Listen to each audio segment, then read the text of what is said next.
Mais uma vez, né? Então, bom dia, obrigada por quem está aqui conosco, né? Quem está comparecendo mais uma vez para a gente dar continuidade ao nosso ciclo de palestras. Hoje é nosso terceiro encontro de 4, né? Que estão previstos. O tema de hoje a gente vai falar sobre práticas terapêuticas seguras. E quem vai falar conosco hoje é o professor Wagner Luiz da Cruz Almeida, ele que é professor aqui da UFOB. A formação dele é graduação em farmácia pela Universidade Federal da Bahia, UFBA, mestrado em química pela mesma instituição. Aqui na UFOB ele é professor da área de farmacologia e hoje doutorando em saúde coletiva pelo DINTER aí da UFOB junto à Federal do Espírito Santo, né? Então, vou passar para ele, já agradecendo também por estar colaborando, estar aqui conosco. Desejar que também seja uma semana bacana e proveitosa para todos e que esse momento de hoje também seja de troca, de partilha, de um momento de tirar dúvida mesmo, né? Então, que fique bem à vontade. Ele já sinalizou que gosta dessa dinâmica, de ter um diálogo, tá? E fique à vontade e passo a palavra para o professor. Bom dia mais uma vez. Só seu microfone, tá? Que tá desligado. Aciona aí pra gente. Isso. Ativei. Agora estou sendo ouvido. Bom, pessoal, em primeiro lugar, gostaria de desejar a todos um excelente dia, agradecer o convite da Geórgia, o convite da Diana, da nosso grupo de gestão de pessoas. E, através desse convite, das ideias que me foram propostas, eu entendi que, por conta desse momento de pandemia que nós vivemos, esse cenário de nós, servidores da UFOB, de estarmos nesse momento de home office, junto com um trabalho que continua, porque a universidade não para, e essa loucura da pandemia que aí está, eu observo que nós nos colocamos muito vulneráveis enquanto produtores de conhecimento na universidade a uma série de informações que a gente recebe pelas redes sociais, que a gente recebe nos meios de comunicação, informações que têm muito a ver com práticas terapêuticas, com o que fazer e com o que não fazer com a nossa própria saúde. Apesar de falar um pouco do geral, eu vou tentar contextualizar para esse momento de pandemia, e especialmente no momento das perguntas, que nós vamos abrir 2 momentos, eu queria que vocês expressassem de verdade as dúvidas, necessidades, as inquietações, para que a gente pudesse debater um pouco. O que é que eu tenho preparado aqui? O que é que nós vamos papear? Eu queria um diálogo, de fato. Eu vou tentar falar o mínimo possível, ou pelo menos falar não tanto, e tentar, de forma monológica, e tentar dialogar realmente com o grupo, tá bom? Então, o que é que eu preparei aqui? Nós vamos ter um primeiro momento onde nós vamos falar um pouco a respeito de como nasce o medicamento, o que são as fases de desenvolvimento de um medicamento, de uma prática terapêutica, de uma vacina, por que leva tanto tempo para se colocar um medicamento no mercado para uma determinada função. E depois nós vamos ter um segundo momento que eu vou trabalhar com vocês um conceito de uso racional do medicamento e de que forma nós podemos nos valer dessa ferramenta. O medicamento é uma ferramenta poderosíssima, mas toda ferramenta muito poderosa carrega consigo muitos riscos, muitos problemas associados ao seu uso e principalmente ao seu mau uso. Então, nós vamos tentar viajar um pouco a respeito desses 2 temas. Eu gostaria que todos pudessem aproveitar ao máximo e principalmente conversem comigo. Eu estou com carência da sala de aula. Eu estou doido para voltar para a sala de aula, então, por favor, seja um pouquinho, faça um pouquinho esse papel, por favor, tá? Eu vou carregar aqui a nossa apresentação. Agora que já conversamos um pouco, deixa eu deixar a janela ativa aqui.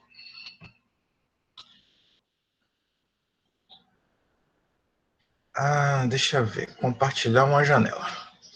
E não tá indo, tá acontecendo a mesma coisa que daquela outra vez, parece que tá indo a tela inteira. só. O senhor está com qual e-mail, professor? O senhor entrou com o da Folha? Dessa vez, sim. Sim. Ou será que não? Tá, eu vou. Como eu não tenho nada mais aberto, eu vou compartilhar minha tela inteira. Tranquilo. Tá? Sem nenhum problema, só vai ficar um efeito meio espelho assim. Mas.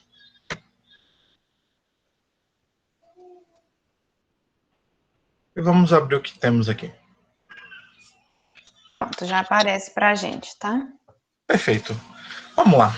Vamos refletir um pouquinho sobre essas práticas terapêuticas seguras, começando com algo que todo mundo já ouviu falar. Todos nós estamos sendo bombardeados com notícias provindas de vários meios. Eu não quero aqui de forma nenhuma politizar o tema, a respeito do uso da cloroquina e da ivermectina para o uso nos casos de Covid, nos momentos iniciais da doença, né? Nas fases iniciais, ainda quando o paciente tem sintomas semelhantes a uma gripe simples, né? Essa investida para o uso da cloroquina especificamente, ela tem fundamento nesse estudo que eu estou mostrando para vocês aqui, que é um estudo que basicamente foi feito na China e na França, dois estudos diferentes, que testaram a cloroquina e a hidroxicloroquina. Isso que vocês estão vendo aí são fotos de placas de cultura de células, nas quais o vírus foi inoculado, e após um tratamento com o medicamento, observa-se a morte, e a morte não por conta da natureza do vírus, mas a redução da carga viral nessas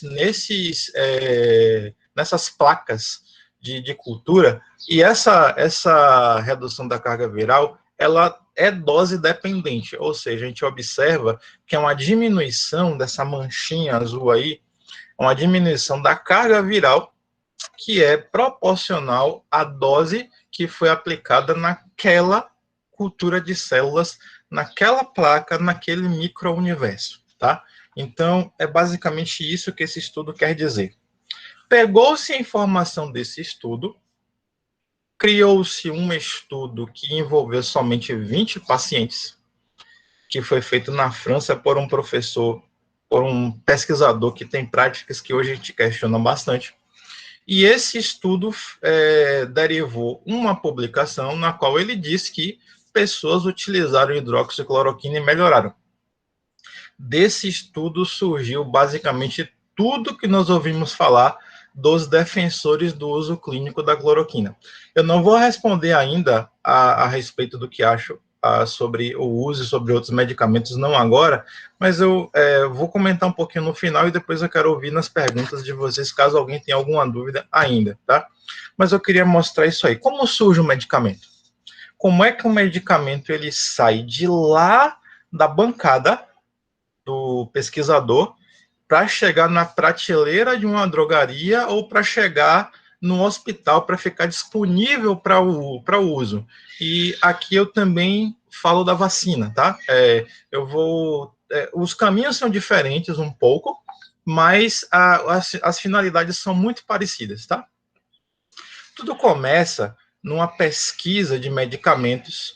Essa pesquisa, ela envolve substâncias novas que podem vir de plantas, podem vir de animais. Nós podemos pegar moléculas que são encontradas em plantas e utilizar a molécula propriamente dita. É possível fazer pequenas modificações na molécula, que nós chamamos de processos de semissíntese, para poder alterar a molécula estruturalmente, criar verificar na estrutura da molécula possíveis pontos de interação com receptores fisiológicos, receptores da fisiologia humana da nossa constituição, também em animais, né? E essa é a possibilidade potencial de esses possíveis potenciais medicamentos, esses compostos, serem utilizados no tratamento de doenças. Uma vez isto sendo verdadeiro, uma vez isso acontecendo, substâncias que são identificadas como potenciais para um determinado uso passam por um momento de ensaio pré-clínico, que são os testes laboratoriais. Esses testes laboratoriais foram aqueles dos quais eu tirei um exemplo para mostrar para vocês. É o ensaio em placa, que você trata com células, com modelos moleculares digitais, que são transportados para placas, nos quais a substância é inoculada no meio celular, e verifica-se se existe a possibilidade de interação daquela substância com aquelas células para produzir alguma finalidade. Se ela mata um micro-organismo, se ela reduz uma carga viral, se ela diminui determinada proliferação de determinado tipo celular, no caso de um tratamento para neoplasia, por exemplo, câncer. Esses ensaios pré-clínicos, eu coloquei até uma espécie de funil aqui, tá vendo? Eu começo com um teste que envolve cerca de 10 mil compostos.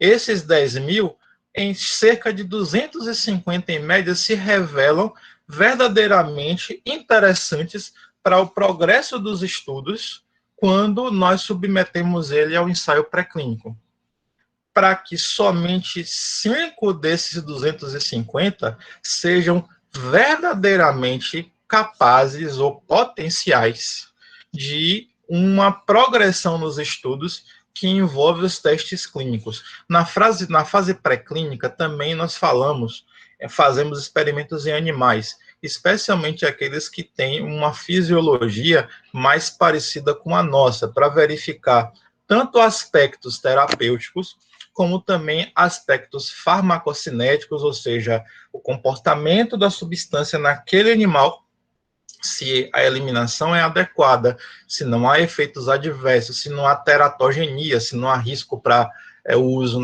durante a gestação, tudo isso é testado aqui também na fase pré-clínica, para que somente depois disso, testes clínicos sejam feitos. Esses testes são divididos em fases. Primeiro, existe uma fase inicial somente com indivíduos saudáveis, uma segunda fase que envolve pacientes que estão doentes, mas utilizando uma dose dentro de uma margem de segurança, e um número pequeno de indivíduos para poder verificar se eu tenho ali um comportamento adequado daquela droga no indivíduo, se ele não desenvolve efeitos adversos, se ele permanece dentro de uma condição clínica estável, para somente na fase 3 eu verificar ao longo do tempo, ao longo de uma rotina de testes, se verdadeiramente aquela droga é eficaz, tá? Se verdadeiramente aquele indivíduo vai alcançar a melhora do quadro clínico ou se vai haver algum tipo de desvio no tratamento, se a droga verdadeiramente é eficaz. Para só depois disso ela passar por estágios de avaliação e aprovação, para que nos estudos de fase 4, com a droga já possivelmente no mercado, nós fazemos ensaios que chamamos de farmacovigilância, que é a droga uma vez no mercado, adentrando já o uso comum, nós vigiamos o seu uso e verificamos se, ao longo do tempo, pessoas desenvolvem efeitos adversos que não foram detectados durante os testes clínicos e se, de fato, a droga é eficaz em populações diferentes. Pessoal, isso leva, no mínimo, 10 anos. Drogas que já levaram 15 anos, 14, às vezes um pouco mais. O que estamos observando com relação a esta pandemia é algo completamente atípico, que é condizente com o tempo que nós vivemos. Estamos também num momento muito atípico. Deixa eu ocultar isso agora que estou vendo que está interrompendo nossa visualização. Isso não é barato. Isso envolve bastante peguei dados da Febrafarma para que vocês possam observar. Não vou detalhar esses dados, mas eu quero apenas que vocês observem que para cada medicamento que efetivamente chega no mercado, o custo para você fazer a pesquisa básica, desenvolver e afunilar até se chegar há uma droga que verdadeiramente é eficaz e capaz de ser registrada e entrar na comercialização, entrar no uso comum, é um processo que é muito caro, é um processo que é muito complexo, não é uma coisa simples. Então, essa velocidade que todos nós precisamos de soluções para o coronavírus é algo que, de fato, o mundo nunca viu, né? Nós estamos falando aqui de algo que é verdadeiramente novo. Tanto a pandemia é nova para a nossa geração, como esta corrida por soluções e alternativas terapêuticas também é muito nova. Alguns detalhes a respeito da fase pré-clínica. Nos laboratórios, no animais de experimentação, ela precede os testes em seres humanos, verifica possíveis comportamento da substância no organismo e se é, de fato, uma substância eficaz e se é segura, pelo menos para os animais. Existem muitos protocolos que gerem esse tipo de teste, existem também muitos órgãos internacionais que se mostram contrários a esse tipo de prática. Não vamos colocar isso aqui em discussão, não é o meu propósito, não é? Mas, de fato, sem a experimentação em animais e sem a fase pré-clínica, nós não teríamos à disposição mais de 90%, talvez 99% das alternativas terapêuticas que temos hoje à nossa disposição. Então, eu creio que hoje nós não podemos prescindir disso, ok? Ô, professor, só interrompendo rapidamente. Aí, Pode com falar. essa sua fala inicial, já me ocorre, assim, umas primeiras perguntas, né? Por Sim. exemplo, então, para a gente tentar se situar, talvez, né? Acho que já deve vir aí logo depois na sua fala. Me ocorre o seguinte, o questionamento, em que fase nós estamos, então, e se estamos, nesse momento de pandemia, pulando etapas, por exemplo? Sim, nós estamos pulando etapas. Porque, de fato, se nós pensarmos nesse processo como está, ainda que, vou pegar o exemplo da cloroquina, que é aquele que alcança mais pessoas por conta da repercussão pública. Se de fato eu quisesse testar adequadamente a cloroquina como uma alternativa para o tratamento da COVID, eu deveria, uma vez sabendo que ela já passou pelo estágio de ensaio pré-clínico numa placa, eu deveria ter um teste no modelo animal, um teste bem reproduzido no modelo animal, que esses testes não foram feitos adequadamente. Eu deveria ter alguns testes realizados em indivíduos sadios, na dose que seria adequada para uma possível infecção viral. Observe que a cloroquina, por exemplo, ela é uma droga que é usada no tratamento do lúpus eritematoso sistêmico, tratamento da malária. Então, as doses e a posologia que é utilizada para essas doenças é uma. Eu não sei qual que seria a posologia adequada para um tratamento para uma infecção viral, uma infecção por coronavírus. Nós não sabemos isso. A gente não testou isso, a gente não fez no modelo animal. Não fizemos com indivíduos sadios nesta dose que possivelmente teria uma atividade clínica contra a infecção por coronavírus. Depois disso, não aplicamos isso no ensaio duplo cego. Eu vou falar isso mais adiante, com dois grupos diferentes, doentes e não doentes, em escala, para poder verificar se há consistente. Hoje já sabemos que não há. Os últimos estudos informam que, de fato, não há eficácia. Mas, pensando numa droga qualquer, um ensaio duplo cego, no qual eu teria um grupo testado com o medicamento e um grupo não testado, comparados entre si, e grupos com uma heterogeneidade garantida, com idades diferentes, sexos diferentes, talvez até evolução do quadro da doença diferenciados, para verificar se nos diferentes quadros da doença, num grupo grande, aquilo se observa. E mesmo assim, ainda passível de errar. Mas quanto mais testes eu tenho, quanto mais pessoas, quanto maior a gente fala muito de estatística do N, quanto maior o número de de indivíduos que são submetidos ao teste, menor a nossa possibilidade de errar com uma conclusão como essas. Mas para criar um protocolo clínico, nós estamos hoje, de fato, pulando muitas etapas. Você colocar uma droga qualquer no protocolo de um hospital de forma tão experimental como está sendo nesse momento para cloroquina e ivermectina principalmente, são coisas que de fato nós nunca vimos. E com algumas eu consigo concordar em parte, com algumas já temos elementos suficientes para não concordar de jeito nenhum, né? Mas sim, estamos queimando etapas. Isso é fato, tá? E aproveitando sua pergunta, que foi muito boa mesmo, todo esse caminho trilhado aqui nos ensaios pré-clínicos, eles levam a um ensaio de toxicidade e segurança farmacológica para verificar via adequada de administração, a dose adequada, parâmetros clínicos de mortalidade, sinais clínicos do uso correto do medicamento, se a variação do peso, se a variação no animal do consumo de água, se existe alguma outra patologia que é desenvolvida a partir do uso daquele medicamento naquela dose, porque a gente está falando de um outro regime terapêutico. Então, tudo aquilo que está relacionado com uma segurança do medicamento é feito num ensaio pré-clínico. E para a cloroquina, nas doses que seriam adequadas para um tratamento contra o vírus, de fato, nós não temos. Pular um pouquinho para a gente ser um pouco mais objetivo.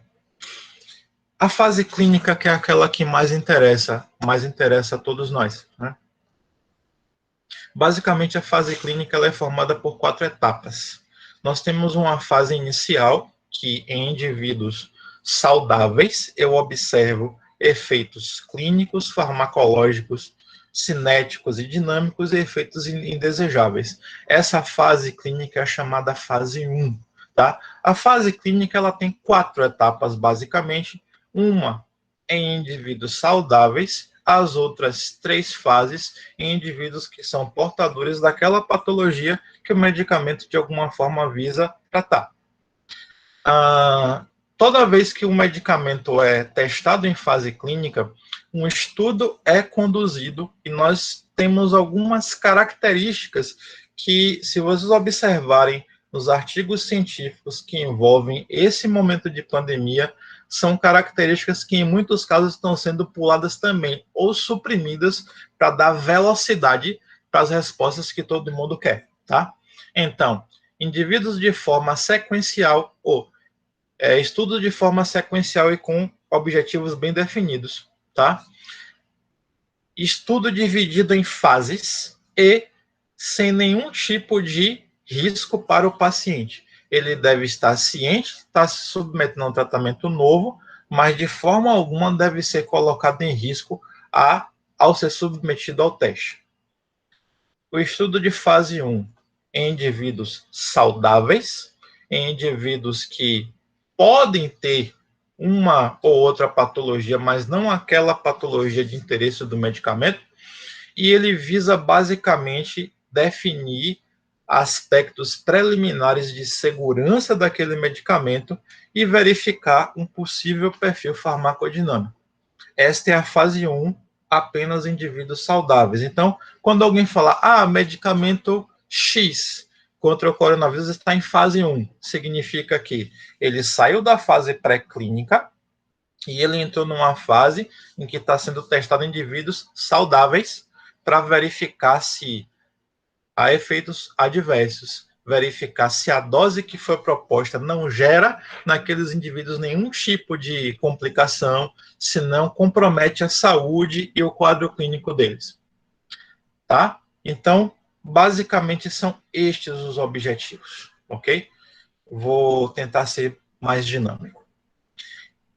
Fase 2. Na fase 2, eu tenho um grupo maior de pacientes, geralmente doentes, selecionados por critérios mais rigorosos, normalmente por sorteio, para evitar o viés da escolha, o erro que é provocado pelo analista, pelo cientista, ao escolher pacientes, para que, ao meu bel prazer, eu diga, não, eu vou escolher fulano porque parece que está mais doente do que Beltrano. Não.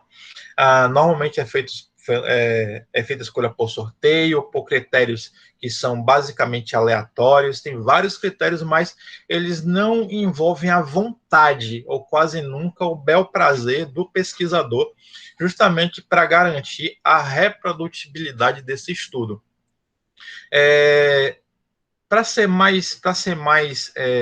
Mais claro até, toda vez que a gente faz um estudo desse tipo, o objetivo é o mesmo de uma pesquisa de opinião. Como é que você faz uma pesquisa de opinião? Você pega uma amostra de uma população, você pega a opinião daquela amostra, trata estatisticamente para que o resultado que você obteve ali seja passível de extrapolação para a população que você estudou, né? Então, se você for muito rigoroso com essa amostragem, com a escolha dos indivíduos que fazem parte da pesquisa, você consegue ter resultados que, uma vez tratados, eles podem ser extrapolados para a população como um todo. Basicamente é isso que nós buscamos nas fases subsequentes da 2 em 2 e 3 principalmente, tá? Então, indicação de eficácia, confirmação de segurança, se eu tenho biodisponibilidade e bioequivalência, se do fármaco no sangue do paciente testado, avalio se dose e frequência de administração estão adequados, estabeleço uma relação também adequada de dose e resposta. Isso aqui é uma tela que me foi muito cara antes da pandemia, porque eu estava fazendo um ensaio clínico que eu tive que interromper por conta da pandemia. Eu parei o estudo e tive que mudar completamente o meu projeto de doutorado, não é? Mas basicamente esse é um portal do Registro Brasileiro de Ensaios Clínicos, aonde os pesquisadores do Brasil registram e acompanham os seus testes de medicamentos e de práticas terapêuticas em indivíduos. Esses testes são muito bem monitorados e acompanhados. Tem legislação que regula esses testes, não é coisa aleatória. Tem um carro de som querendo me vender alguma coisa. Deixa eu passar aqui porque tem um barulho. Pronto, passou. Coisas do home office. Para chegarmos numa fase 3, que envolve normalmente estudos internacionais, tá todo mundo ouvindo falar em fase 3. Sabe de quê, gente? Vacinas.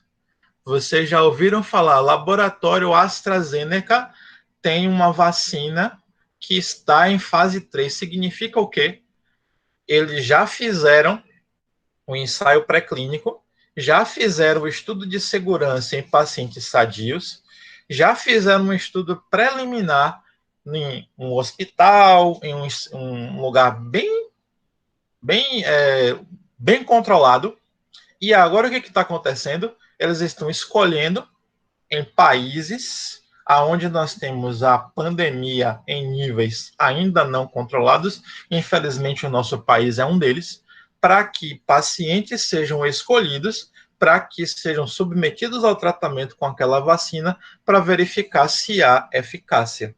Por isso que vocês estão vendo, 2.000 profissionais de saúde de São Paulo estão sendo submetidos ao tratamento com a vacina chinesa. Aqui na Bahia eu tenho 800 profissionais de saúde que estão submetidos ao tratamento com a vacina da AstraZeneca, que é americana, com um pouquinho de capital europeu, né? Ô, professor, que é isso aí? Justamente sobre esse aspecto que eu queria te fazer a pergunta, porque exatamente isso. A gente tem ouvido falar, né? É uma pergunta que eu queria te fazer.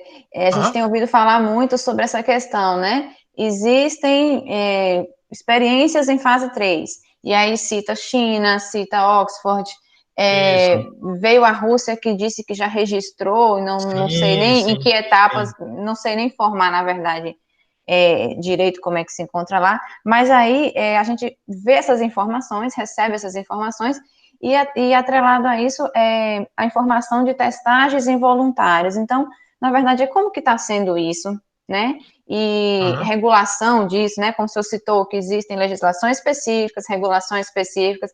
Então, para a gente poder entender melhor esse processo. Eu vou responder a sua pergunta com base na resposta anterior. Havia um protocolo rígido que ordenava esses estudos e, por conta da urgência global em relação a uma vacina, esses protocolos foram relaxados de alguma maneira.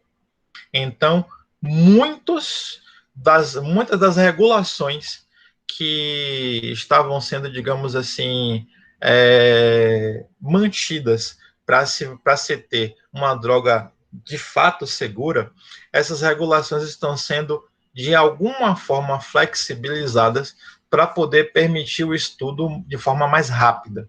Esses estudos eles são lentos, principalmente porque a avaliação desses protocolos, a avaliação de cada mudança de fase, ela passa por dupla checagem, por corpo de cientistas, ela passa por múltiplas avaliações. São muitas pessoas que são envolvidas na avaliação dos resultados do ensaio clínico para que seja permitido que ele passe adiante numa fase nova.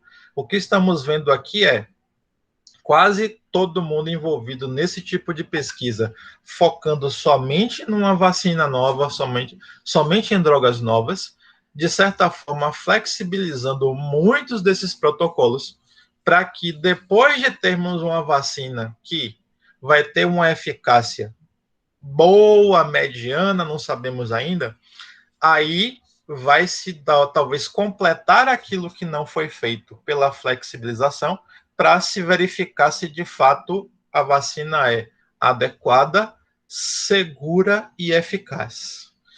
Vou dar um exemplo para vocês. A vacina mais rápida que nós temos notícia que isso foi da bancada para o mercado na nossa história recente, foi a vacina contra o Ebola, e ela levou 5 anos. 5 anos. Nós estamos falando aqui, há quem diga que nós vamos ter uma distribuição em massa de 100 milhões, 200 milhões de doses da vacina da AstraZeneca para final desse ano. A vacina chinesa está prometida para meados do próximo ano, já para vacinação em massa. Nós estamos falando de uma velocidade que o mundo nunca viu. Só é possível alcançar esse nível de velocidade com o relaxamento dos protocolos, associado com investimento financeiro muito pesado e com uma atenção voltada de boa parte da comunidade científica que pesquisa sobre o tema para acelerar esse tipo de estudo. Então, nós estamos tendo a junção de 3 fatores: concentração de muitos profissionais que tinham interesses, muitas vezes diversificados, concentrados somente numa solução. Nós temos o relaxamento de muitos protocolos com a conivência da Organização Mundial de Saúde, e nós estamos tendo, de fato, um investimento bilionário. O Donald Trump anunciou um tempinho atrás que tinha, não sei a veracidade disso, comprado do laboratório Pfizer as primeiras 150 milhões de doses que seriam produzidas da vacina, que ainda está em fase 2 de estudo. Tá? A Pfizer é uma vacina que é promissora, mas ainda está, digamos assim, no estágio anterior ao da vacina chinesa e da vacina da AstraZeneca. Mesmo assim, nós já temos doses vendidas. Né?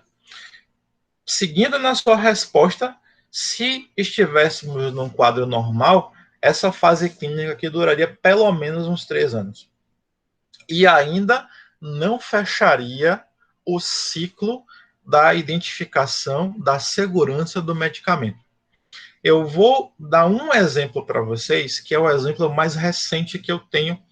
Eu não coloquei no slide aqui para não ficar tão extenso, tá? Mas basicamente a fase 3 é vantagem de escolha terapêutica, um perfil terapêutico adequado, se realmente o medicamento é eficaz, uma delimitação dos efeitos adversos, a observação dos efeitos. E se vocês olharem direitinho para os subtópicos que eu coloquei em azul aí, vocês vão observar que a bula do medicamento tem esses subtópicos aí. E se alguém raciocinou da mesma forma que eu estou pensando agora, sim, vocês estão certos. A bula do medicamento, ela é desenhada na fase 3. É aí que nasce aquele jornalzinho que a gente nunca lê, normalmente joga fora junto com a caixa, e que basicamente delimita como o medicamento é utilizado, suas indicações principais, um pouquinho do seu mecanismo de ação, seus efeitos adversos, as precauções no uso e as informações de posologia, nós chamamos aí de clinicamente relevantes, tá? Ô, Então, professor, basicamente é aí que nasce a bula. Oi. o senhor citou aqui, né, entre esses itens, a questão da eficiência, a eficácia da vacina. E o professor José Leonardo já está perguntando exatamente sobre isso, assim. Então, como é esse nível de eficiência para ir passando adiante, né, para ir passando de fase, de certa forma? Uhum. Bom, no caso de uma vacina, vamos falar que, como a vacina é um tema que está muito pujante, vou tratar de formas diferentes. Se eu estivesse falando de um medicamento, né, é mais fácil falar sobre isso porque eu tenho indivíduos doentes, coloco os indivíduos contra o medicamento e observo se eles vão melhorar ou não, comparado com medicamentos também doentes que não foram tratados. Então é mais fácil fazer essa relação. Quando eu falo de uma vacina, eu estou falando de alguém que não está doente ainda e que eu quero que não fique doente, tá? Então, qual é a forma de testar uma vacina? Por que vieram para o Brasil? Porque aqui nós estamos com uma pandemia ainda não controlada, então nós temos ainda muitos casos acontecendo todos os dias, o risco de contaminação ainda é grande, principalmente de profissionais de saúde. Então, o que eu faço? Eu testo essa vacina num grupo muito grande de pessoas, num local aonde o risco existe. E monitoro um grupo grande de pessoas em uma região próxima, sem a vacina, e que esteja com uma curva epidemiológica, uma curva de contágio parecida com a região que foi vacinada. E aí eu comparo essas regiões um tempo depois e verifico se, tempos depois, o número de infectados entre vacinados e não vacinados foi diferente. Quando eu tenho um tempo adequado de estudo, uma fase como essa para uma vacina leva muito tempo. E aí até verifico e monitoro se aqueles que foram imunizados continuam imunizados. Eu tenho tempo para poder verificar se ao longo de um ano, ao longo de um ano e meio, aquela imunização continua. E se aquelas pessoas são infectadas, se a doença se desenvolve, mas talvez com sintomas mais atenuados, quando comparados com aquele grupo que não foi vacinado. É, por que isso é tão complexo? Porque nós estamos falando de uma abreviação desse estudo de um ano, de 2 para meses, 3 meses. Então, tem gente dizendo, não, vamos iniciar a fase 3 agora, e 6 meses depois eu já quero estar com os resultados, porque investimos 1 bilhão numa fábrica e outros 2 bilhões na pesquisa, e eu preciso fazer esse bilhão retornar para os cofres. Então, a OMS está atendendo a um apelo mundial em relação a uma necessidade pujante, que é a existência de uma vacina. A indústria tem a pressão do capital. Então, digamos, nós temos duas pressões diferentes que estão apontando e empurrando o funil para o mesmo lugar. É sair uma vacina. Que eficácia vai ter a primeira vacina? Espero que seja grande. A minha opinião e a minha crença muito objetiva e muito sincera, não creio que a primeira vacina vai ser tão boa quanto a segunda ou uma terceira. Talvez a nossa primeira vacina ela seja só 60% eficaz. Eu estou chutando aqui, tá, gente? Estou fazendo aqui mas por que isso? É porque não vamos ter tempo suficiente para poder avaliar de fato os indivíduos que foram testados para ver a continuidade desta imunização, para ver o quanto eles estão realmente imunizados, tá? Então, e fora que nas regiões, a curva de contágio também pode ter variação. Então, eu posso comparar isso durante um tempo. Vai ter um tempo que eu não vou poder mais comparar, porque as curvas elas estão mudando, tá? Então, o timing para o teste de uma vacina também é um timing meio complicado. E como estamos no meio de uma pandemia e tudo muda muito rápido, é uma equação com muitas variáveis, não tem uma ou duas só. E é por isso que a coisa é tão complexa, que de fato é um processo que tem muitas possibilidades de dar errado. A eficácia diminuída dessa primeira vacina não é porque eles querem que seja uma vacina pouco eficaz, é porque não se tem tempo, está se fazendo tudo muito rápido, porque todo mundo quer uma resposta e muita gente investiu dinheiro, tá? Então, não creio que vamos ter uma primeira resposta muito boa, mas, como toda vacina que tem evoluções, eu creio que a segunda ou terceira proposta de imunização vão ser melhores, mas todo mundo vai correr para tomar a primeira, tenho certeza disso. Bom, não sei se respondi, mas vou ter a possibilidade de conversar um pouco mais. Eu não estou vendo aqui a câmera, estou vendo só a apresentação. Não, tranquilo, professor. Essa aí é a fase 4 do estudo, pessoal. Esse é o meu último slide desse momento aqui. Depois eu vou falar um pouquinho só sobre alguns medicamentos, mas talvez nem tanto. Eu vou deixar que vocês perguntem e conversem comigo, tá? Em relação à farmacovigilância, uma vez o medicamento entrando no mercado, a vacina entrando para o uso comum, nós temos então um momento em que essa vacina, esse medicamento é submetido a uma avaliação de fato pós-mercado. Eu vou dar um exemplo para vocês, que é um exemplo muito, assim, muito recente. Se vocês quiserem pesquisar depois na internet, existem 3 anti-inflamatórios não esteroides muito potentes que entraram juntos no mercado. O Celecoxib, o Rofecoxib e o Etoricoxib. O Rofecoxib, ele tinha um nome fantasia chamado Vioxx. Entrou no mercado pelo laboratório Merck Sharp. O Etoricoxib é o Arcoxia e o Rofecoxib, o Celecoxib é o Celebra, que se não me falha a memória do laboratório Momenta. Os nomes me fogem à memória, mas as drogas é que são mais importantes. Esses medicamentos foram para a fase 3, passaram como bons anti-inflamatórios e adentraram o mercado. Verificou-se que pessoas que utilizavam o Vioxx, que é o Rofecoxib, durante o tempo prolongado, sofriam de infarto agudo do miocárdio.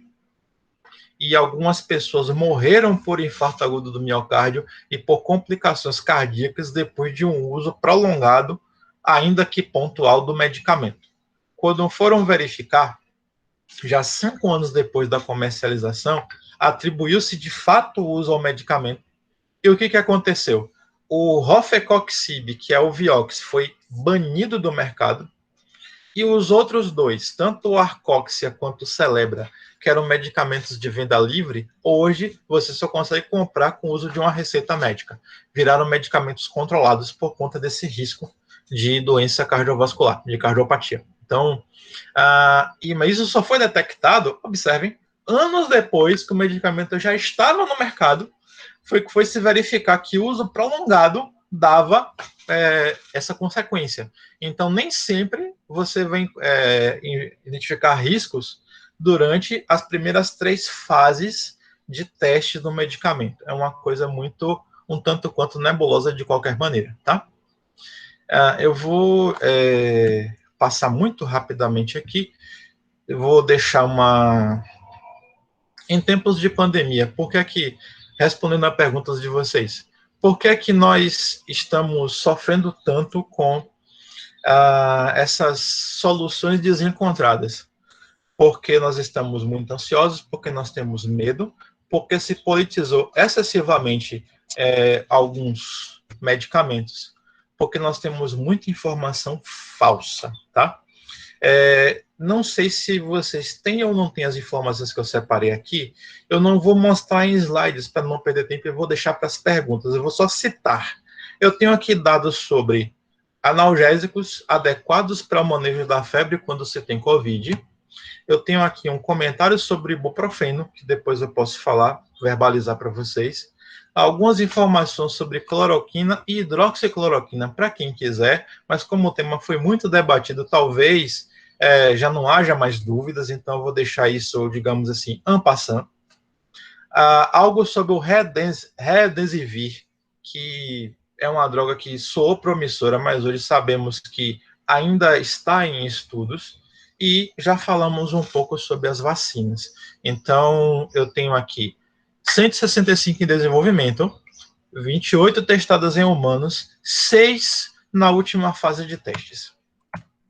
O laboratório AstraZeneca de Oxford tem estudos nas fases 2 e 3 na Inglaterra, Índia e testes no Brasil e na África do Sul. Está prevista para outubro, com a saída já para comercialização. A vacina Sinovac chinesa, que está para janeiro de 2021, e essa é a vacina que o João Dória tem noticiado, que tem a parceria com o Instituto Butantan, e tem uma previsão de compra de 100 milhões de doses para uso na população brasileira, via governo de São Paulo. A vacina Moderna dos Estados Unidos, que nós não temos pouquíssimas informações de previsão, mas sabemos que está em fase 3 nos Estados Unidos.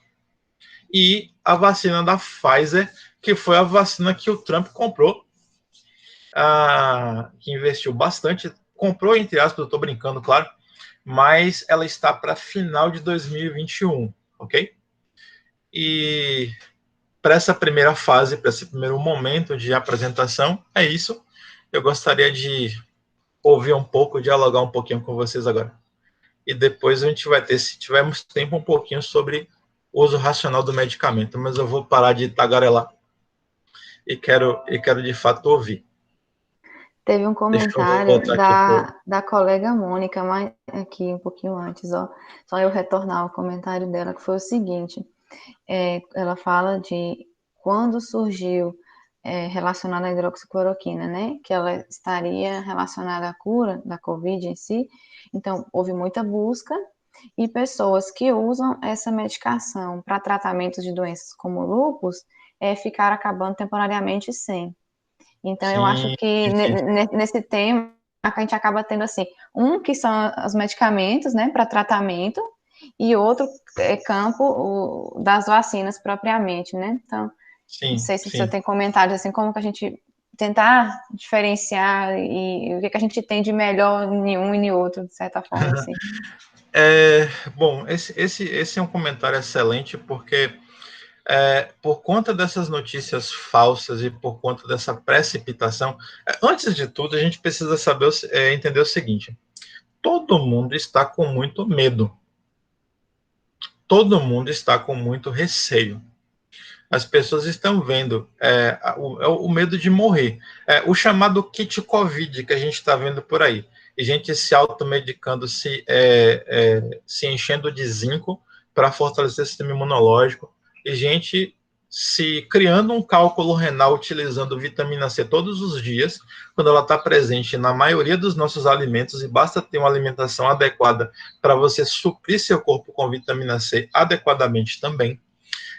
Pessoas que estão fazendo o uso da dexametasona, que é um medicamento que é usado no hospital para o tratamento do doente que está na fase grave da doença, e gente usando dexametasona em casa, e o uso da cloroquina. A cloroquina, tem gente que tratava lúpus com ela e ficou, de fato, sem o medicamento, porque todo mundo correu para comprar cloroquina. Eu me lembro que quando tivemos um surto de H1N1, as pessoas correram para a farmácia para comprar Tamiflu, para poder estocar em casa, para tomar Tamiflu para prevenir H1N1, quando, de fato, o medicamento não tem nenhum efeito preventivo. Nenhum. Nenhum. Mas as pessoas... o fato é que até esse tipo de reunião aqui, de encontro, nos dá essa possibilidade. O que nós precisamos é de informação de qualidade, e, de certa forma, o que eu peço para vocês sejam barreiras de informação falsa. Eu nunca tive muito tempo para grupo de WhatsApp, mas até porque tenho uma filha pequena para poder cuidar, minha esposa está tendo que trabalhar porque ela atua nos hospitais e ela não está podendo parar de forma alguma. Mas eu estou reservando um tempo para isso, para educar as pessoas mesmo. Estou sendo um pouco chato e um pouco intransigente, porque informação falsa mata. Porque pode ser que ela passe batido para pessoas com algum esclarecimento, mas num grupo de WhatsApp de 100 pessoas, 2 pessoas acreditam e começam a fazer.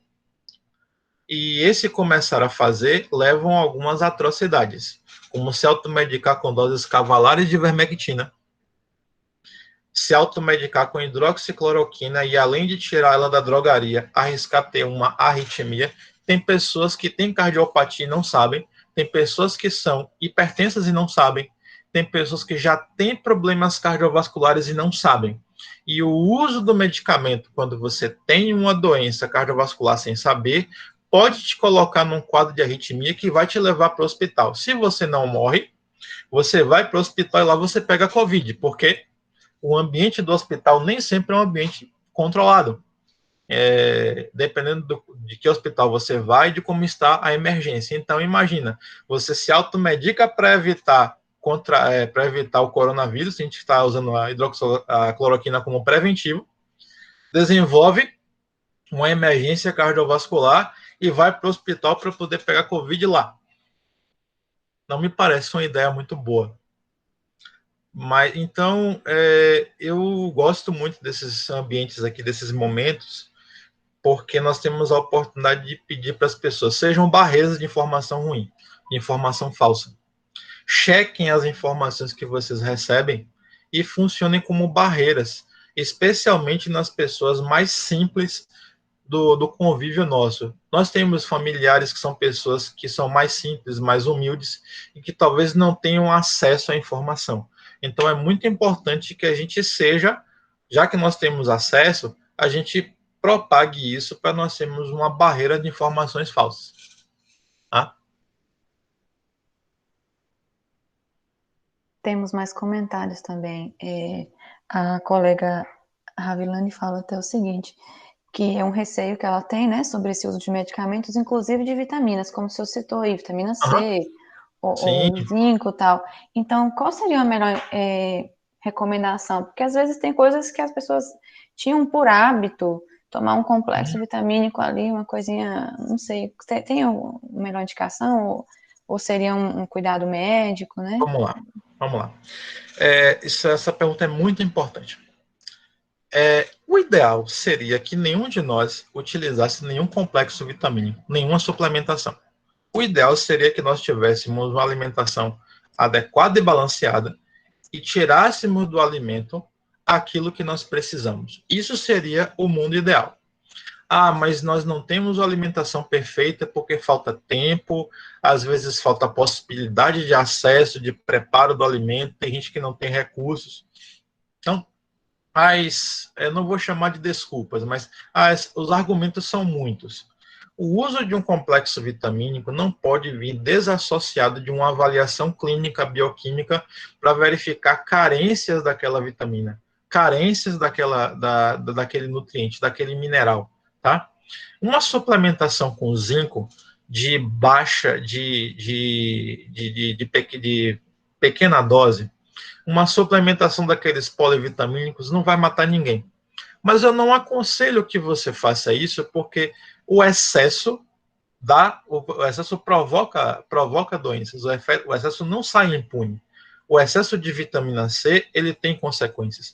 Nós precisamos, no máximo, de 60 miligramas de vitamina C por dia. 1 grama de vitamina C, calculem aí, é mais do que 1.400, 1.500, 1.600% do que você precisa de vitamina C para viver. Um comprimido efervescente vai te fazer ter algum comprometimento orgânico? Não, mas um comprimido efervescente por dia, tem gente que eu vi na farmácia comprando 3 tubinhos de 10 para passar o mês, ele toma um comprimido efervescente de vitamina C todos os dias. Eu disse, esse rapaz não vai ter uma vida boa se ele continuar fazendo isso. A mesma coisa para os suplementos para imunidade. Eu vi lá, vitamina D. De fato, existem tratamentos que você faz altíssimas doses de vitamina D, de 50 mil unidades, de 10 mil unidades, para pessoas que têm a carência de vitamina D, para elevar os seus níveis e colocá-los em níveis normais, e depois um tratamento de manutenção. A manutenção de vitamina D pode ser um tratamento saudável. O uso do ômega 3 para a saúde cardiovascular, saindo um pouquinho da questão do coronavírus, é uma prática interessante, mas se você tiver acesso ao consumo de peixe, por exemplo, até da sardinha, que é um peixe muito barato e muito simples de se achar, já supre talvez o que você precisa de ômega 3. Então, em termos de nutrientes dos polivitamínicos, o atalho da, da, do medicamento polivitamínico, na verdade, é um atalho ruim, que deveria ser substituído pelo caminho correto de uma alimentação sadia, uma alimentação adequada, uma alimentação variada, que nos garante, quanto mais colorido o seu prato, mais polivitamínico ele é. Pensa assim e tenho certeza que vocês vão colher bons frutos. Temos mais comentários ali também. O Silvano, ele externou um pouco assim da preocupação o que a gente falou sobre essa questão da produção de vacinas, né? E o fato de pular etapas, toda a pressa, alguns desses fatores que a gente comentou. Mas aí ele pede para comentar especificamente assim, alguns efeitos adversos para o corpo humano em função disso que a gente comentou, se é uma eficácia, né? Já que tem efeitos situações que não estão totalmente controladas, digamos assim, né? Eu acho que foi mais ou menos isso que ele quis perguntar. Bom, não, claro, eu entendo. No caso de uma vacina, o que vai acontecer, Silvano? Silvano aqui do céu? Beleza. Silvano, uma coisa que eu posso te garantir é o seguinte: no caso de uma vacina, o que deve acontecer, em termos de efeitos adversos, em termos de complicações, eu creio que elas não existam tanto, porque os ensaios pré-clínicos em animais e os estudos em pessoas, eles já vão ter acontecido e já vão ter um tempo. E a dose de uma vacina normalmente é dose única, no máximo uma dose única seguida de uma segunda dose, um reforço. Mas o que deve acontecer é possivelmente uma imunização que não é de 100%. Raramente uma vacina te dá 100% de imunização, mas elas conseguem chegar próximo disso. Conseguem te dar uma boa proteção. Então, o que vai acontecer? Qual é a minha preocupação? É que um indivíduo vacinado com uma vacina que não tenha 100% de eficácia, mas que tenha 60%, o indivíduo se considere imune e ele relaxe das medidas de proteção. Então, ele toma uma vacina e vai deixar de lavar as mãos, ele vai deixar de usar o álcool gel, ele vai deixar de usar a máscara, ele vai se sentir completamente imune e ele vai, daqui por diante, não fazer mais o uso daquilo que seria talvez a melhor defesa, que é a prevenção pelos hábitos, né? E a gente precisa usar essa pandemia para melhorar os nossos hábitos. Então, para mim, esse talvez seja o maior efeito adverso, o efeito do comportamento. Se a vacina de pouca eficácia por conta da sua velocidade de desenvolvimento nos dê a falsa impressão de imunidade completa que nos faça relaxar das medidas de prevenção. Para mim, esse é o efeito mais deletério. Tá acima de todos os outros, o efeito do comportamento. E nós brasileiros, por conta de tudo isso que vocês estão vendo aí, eu não gosto muito de falar de política, mas de fato nós estamos no momento em que as pessoas estão relaxando as medidas porque tem um vírus que alcançou a mente de muita gente. Pois é, a gente tem até mais perguntas aqui e eu vou trazer uma outra minha na sequência também. Por favor. Primeiro, o professor José Leonardo está perguntando sobre a relação de atividades físicas e a pandemia. Professor, se eu quiser complementar, né, eu não sei se eu compreendi bem, talvez relacionado a esse uso, né, de medicamentos, Uhum. de suplementos até, se eu quiser comentar. Sim, sim, sim, sim. Olha só, o exercício físico e a atividade física já está mais do que provado que eles são úteis para o nosso funcionamento como um todo. Nós precisamos de atividade física, o esforço físico controlado, né? As academias, os espaços fechados, eles foram, ou espaços de circuito fechado, eles foram interditados por uma razão muito justa, porque, de fato, ali, o tom de voz, as gotículas e o uso, o compartilhamento de equipamentos é uma coisa que poderia fazer com que a pandemia se alastrasse ainda mais.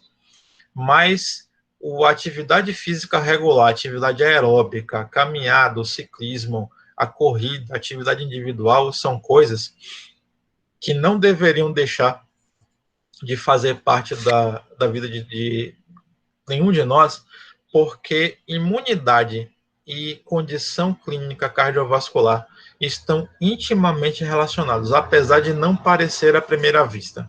Mas uma boa circulação, uma boa oxigenação, ela tem características anti-inflamatórias dos tecidos e, ao mesmo tempo, de reforço da defesa principal do organismo. Por outro lado, nós temos, especialmente na atividade física diurna, o benefício do sol, que é o maior ativador da vitamina D na sua forma não ativa que nós ingerimos no alimento.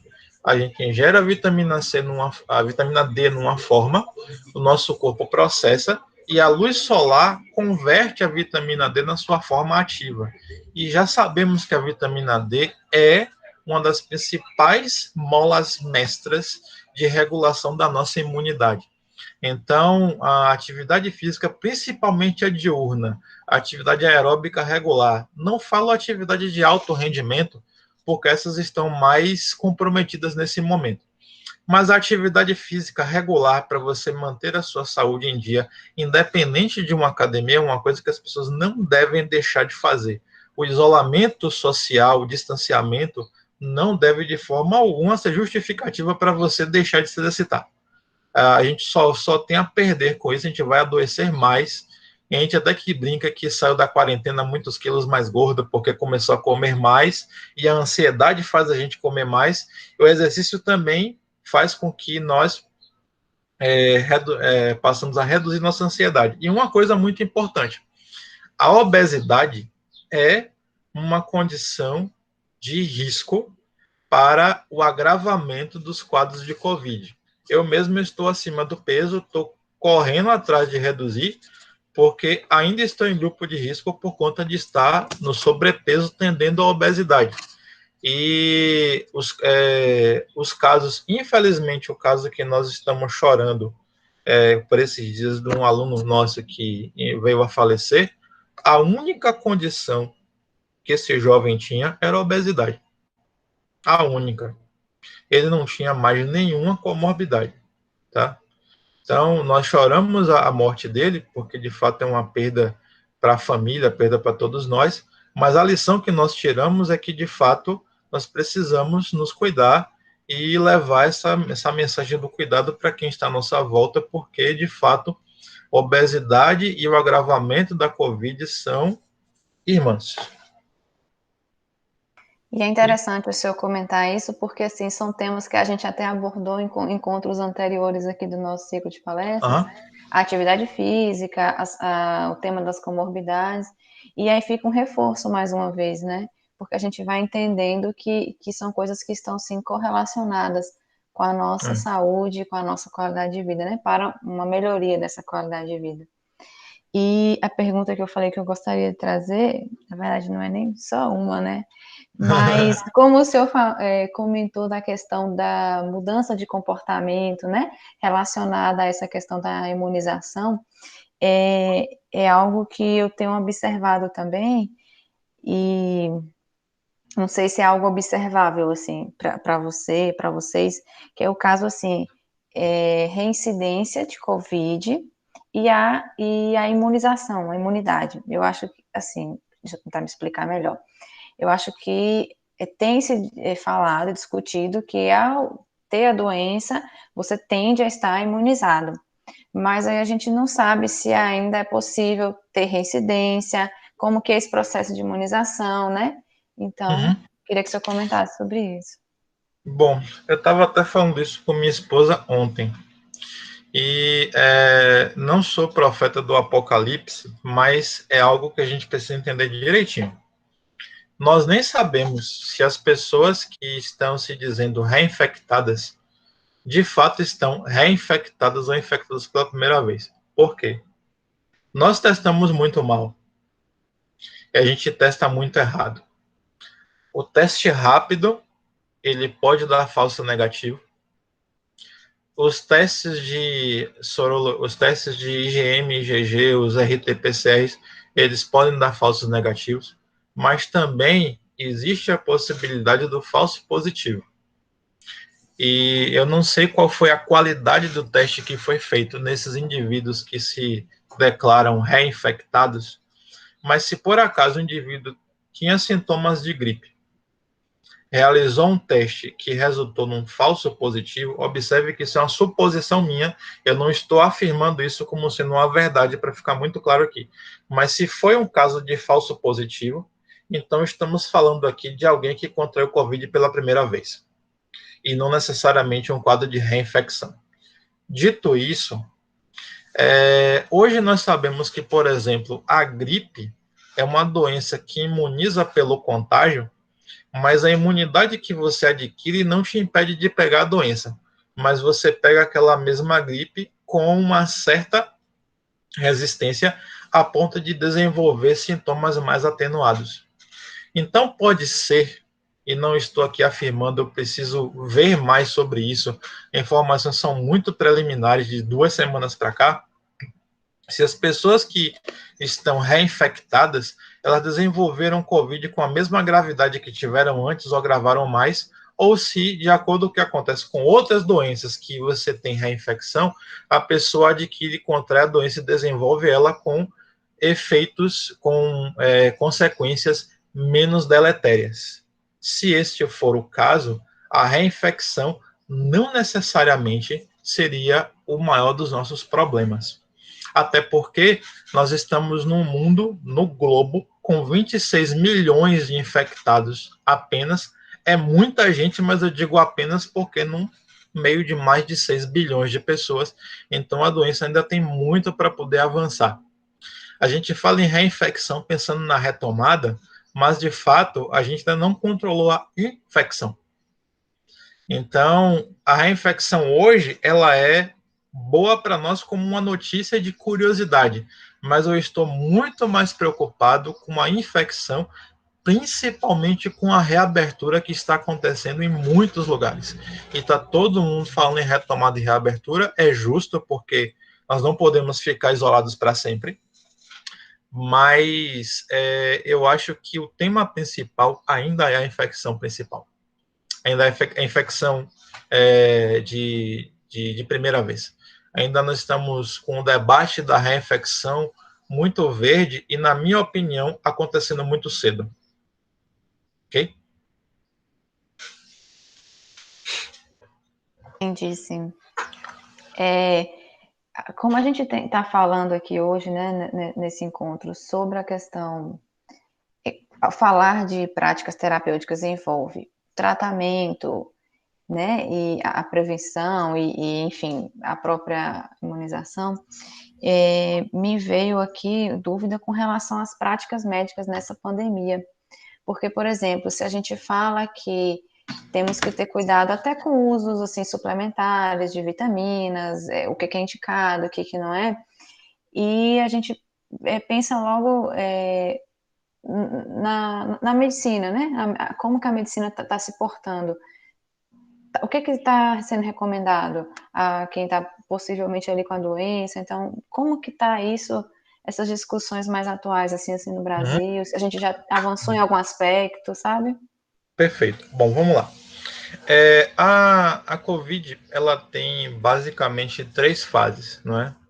Existe uma fase que é assintomática, na qual o indivíduo não desenvolve sintoma algum, e é uma fase que, como raramente ele descobre que tem a doença, é uma fase que não tem tratamento.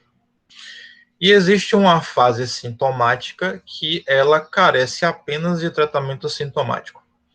E os sintomas que uma pessoa tem com a fase inicial da COVID são sintomas comuns a uma gripe simples. Então, o mesmo paracetamol e a mesma dipirona que você utilizaria numa gripe comum, você também utilizaria com o tratamento da COVID com seus sintomas iniciais. A perda do olfato do paladar, elas são mais intensas, mas não há um tratamento específico e elas desaparecem na maioria dos casos. É errado você fazer o tratamento com corticoides, para começo de conversa. Mas antes dos corticoides, há um ponto a se falar do ibuprofeno. Ibuprofeno, Profenid, Alivium. Houve uma... Profenid não, Alivium, e tem um outro nome fantasia que eu vou lembrar daqui a pouquinho. Mas o Alivium é o principal, Advil. Alivium e Advil. É o que são os mais comuns, né? O ibuprofeno, ele teve uma associação preliminar de alguns estudos à intensificação e agravamento da doença nos indivíduos com ele tratados. Isto foi inicialmente abordado e até propagado pela OMS, e depois esse entendimento ele foi, digamos assim, ele foi suprimido e mais estudos estão sendo feitos. Um conselho da minha parte, como não existem ainda respostas muito claras a respeito, o uso de ibuprofeno deve ser considerado somente nos casos em que a pessoa não tem resposta com outros analgésicos mais comuns, tá? Mas paracetamol e dipirona para os casos mais corriqueiros. Quando uma pessoa evolui para a falta de ar e evolui para o agravamento da fase 2 da COVID, ela carece de tratamento hospitalar, porque pode ser necessária a ventilação não invasiva por meio de catéter, ou, em casos ainda mais graves, a ventilação invasiva, que seria a intubação. Quando uma pessoa está numa fase de agravamento da COVID, aí sim o corticoide, no caso a dexametasona é a principal possibilidade, eles podem ser úteis. Por quê? Dexametasona, corticoide, é um medicamento que é um anti-inflamatório e imunossupressor, ou seja, ele pega o seu sistema imune e reduz a sua potência de resposta. Então, o que vai acontecer? Você, indivíduo que contraiu COVID e está numa fase inicial da doença, usar um corticoide vai tirar as suas defesas e fazer com que o vírus torne-se ainda mais... a proliferação aconteça de forma indistinta. E você vai agravar o seu quadro. Quando o indivíduo está no hospital, aí sim, o corticoide pode ser útil, porque da fase 2 para a fase 3 da doença, já sabemos que existe uma hiperprodução de citocinas do sistema imunológico. E essas citocinas são substâncias que são basicamente as promotoras da resposta imunológica e dos quadros mais agravados, mais sérios de depressão respiratória e principalmente de dispneia, de falta de ar. Então, essa evolução para a intubação é principalmente de responsabilidade desse excesso de citocinas. E aí o corticoide pode ser interessante. Não me perguntaram aqui, mas azitromicina, eu devo tomar azitromicina antes? Por que se toma azitromicina? A azitromicina em casa não vai te fazer deixar de ter COVID. COVID não é tratada com antibióticos. Ela é um antibiótico, trata bactérias, principalmente da região do trato respiratório inferior, da parte mais baixa de brônquios e bronquíolos. Os nossos pulmões são órgãos que são naturalmente inflamados. Eles estão, por conta da nossa respiração, naturalmente sob o acesso de tudo aquilo que passa a nossa proteção ciliar, e eles respondem a essa invasão com alguma resposta inflamatória para debelar aqueles inimigos, tá? Essa inflamação gera um certo entumecimento e essa inflamação gera edema e esse edema reduz um pouquinho a passagem do ar. Quando você toma azitromicina, você mata essa flora bacteriana que estaria, digamos, no seu trato respiratório inferior, reduz um pouco mais essa inflamação e facilita a passagem do ar. É uma forma de você evitar a intubação quando você já está doente, tá? Por isso que ela é parte do protocolo de, por exemplo, quadros graves de doença pulmonar obstrutiva crônica. É um protocolo de hospital. A enoxaparina, que muita gente utiliza no hospital, tem a ver com os eventos de microtrombose que são relativos ao processo de estar hospitalizado acamado e já se sabe que a COVID provoca de fato esses microtrombos e por isso a enoxaparina faz parte do protocolo, tá? Não deve se usar enoxaparina em casa, não deve se usar a azitromicina de forma alguma em casa, tá? São drogas que são de uso para fases da doença em que a pessoa já saiu de casa, já saiu do ambulatório e já está num tratamento mais especializado e um tratamento monitorado, principalmente. Não se faz isso sem monitoramento, principalmente o uso do corticoide. Aqueles que estão pegando o kit COVID aí, tem município que está distribuindo kit COVID com dexametasona, com zinco, com vitamina D, com um monte de coisa. Eu já vi algumas fotos, algumas atrocidades desse tipo. De fato, são pessoas que estão atentando contra a própria saúde, e quem os distribui deveria ser, e não vai ser, punido devidamente, infelizmente. É o que nós chamamos de fazer uso irracional do medicamento ou uso não racional do medicamento. Manda aí. Sim. O professor José Leonardo já está perguntando ali, ele externou uma preocupação que é o seguinte, a gente está ainda no Brasil como você falou, né, a pandemia em fase descontrolada, e aí aproximando também das eleições. E aí isso dá margem a outras preocupações, que é, por exemplo, as aglomerações para campanha, para eleição também, né, no dia da eleição, a gente já se pega imaginando isso, e aí ele pergunta recomendações, por exemplo, para quem for trabalhar, porque entre nós servidores é comum a gente ser convocado, e dentro da UFOB muitos foram. Então, recomendações para essa questão aí. Olha, recomendação em termos de medicamento, uma terapia prévia, nada que a gente já não esteja fazendo nesse momento de distanciamento a gente poderia recomendar, até porque, de fato, não há nada que nós possamos fazer para poder prevenir uma infecção do ponto de vista medicamentoso. Então, além da lavagem das mãos, o uso da máscara, distanciamento, higienização das máscaras, o uso do álcool gel, a não substituição do álcool gel pela lavagem das mãos com água e sabão, porque ele não substitui. O álcool gel é um recurso que você usa quando você não tem água e sabão disponível naquele momento, mas você deve lavar as mãos com água e sabão e fazer o protocolo de lavagem. Mas tem uma coisa que eu acho muito interessante, e eu vou aproveitar a pergunta do professor para isso. Eu já vi gente na rua utilizando a face shield para poder se proteger. Tá? E eu já vi um rapaz no posto de gasolina utilizando a face shield também. Deu vontade de perguntar para quê? Mas por quê? Existem duas formas, basicamente, do vírus ele ser propagado.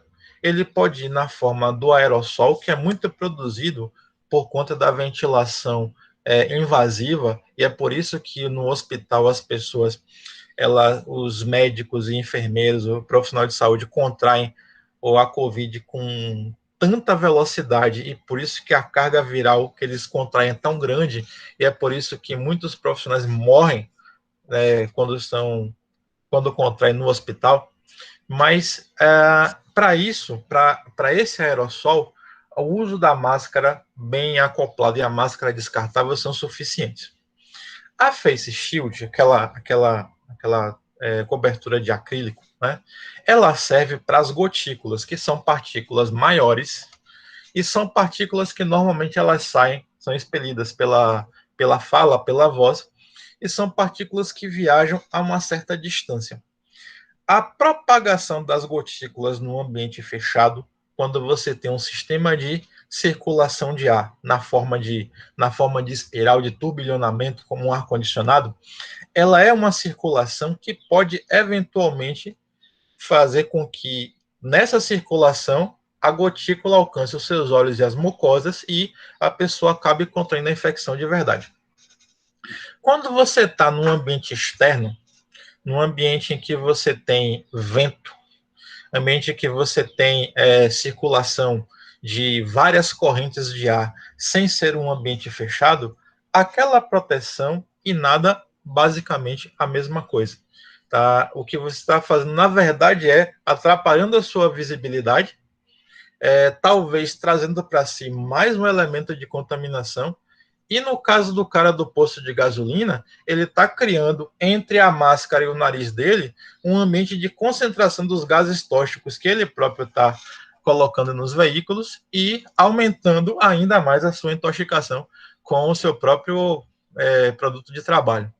Então, de fato, usar face shield na rua, pessoal, né, mesmo que numa aglomeração, mesmo que numa multidão, num ambiente aberto, onde você não tem circulação de ar por turbilhonamento, e você não tem essas correntes de ar, como eu descrevi, de ambientes fechados, e principalmente no hospital, não faz nenhuma diferença. Então, você não precisa de uma face shield para poder ir para a rua, e minha recomendação é que você não use, porque você pode se acidentar com ela.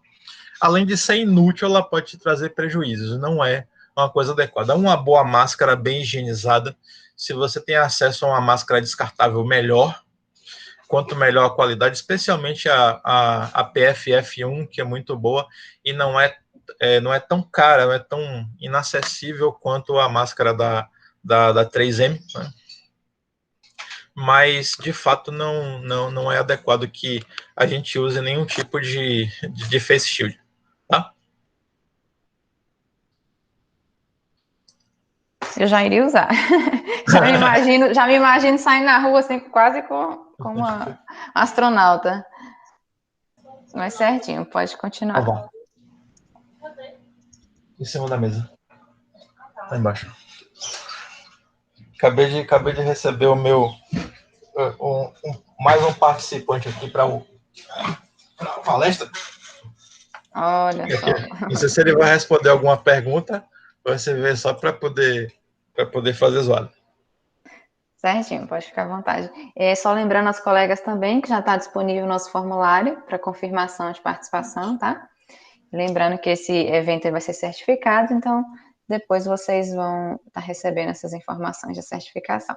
Pode continuar, professor. Bom, mais alguma pergunta? Eu queria, se não houver, eu queria trazer algumas informações para a gente terminar. Já sei que o nosso horário está chegando para o final.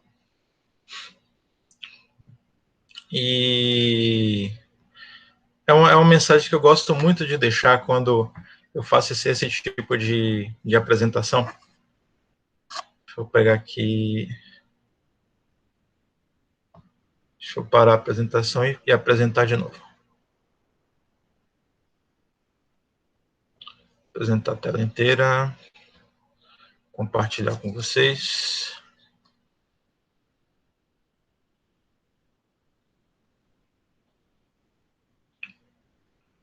Vamos lá. Falar um pouquinho sobre uso racional do medicamento e o que ele é. E basicamente, nós já temos, como brasileiros, uma tradição no uso de medicamentos. Nós nos medicamos, nós nos tratamos de várias maneiras. Nós temos no Brasil uma certa associação do uso quase que religioso do medicamento associado com uma espécie de ciência popular que trouxeram esse medicamento para ser uma ferramenta terapêutica quase única. Existem medicamentos que basicamente estão na moda, medicamentos que são usados porque todo mundo usa, medicamentos que são propagados como de uso comum, medicamentos que entram literalmente na boca do povo. Isso tem muito a ver também com uma falta de acesso a um serviço público de saúde de qualidade, que é uma coisa que é muito comum no nosso passado. Isso faz com que nós sejamos uma população que não faz uso racional do medicamento, tá? Normalmente, os medicamentos que são lançados no mercado não oferecem vantagens terapêuticas em relação às práticas que já são existentes. O uso excessivo faz com que haja, da indústria farmacêutica, uma carga muito grande de novos medicamentos lançados, sem que necessariamente melhore o nosso estado de saúde. Isso aqui tem uma pesquisa do FDA de 91 até 88, que só 3%, imagina, 3% dos medicamentos que novos no mercado realmente fazem uma contribuição relevante para a saúde de quem os utiliza. Então, nós nos tornamos uma população de compulsivos pelo uso dos medicamentos. E, de fato, eu vou fazer uma pergunta para vocês, que é uma pergunta que eu quero que vocês respondam para vocês mesmos, e depois a gente pode comentar no chat.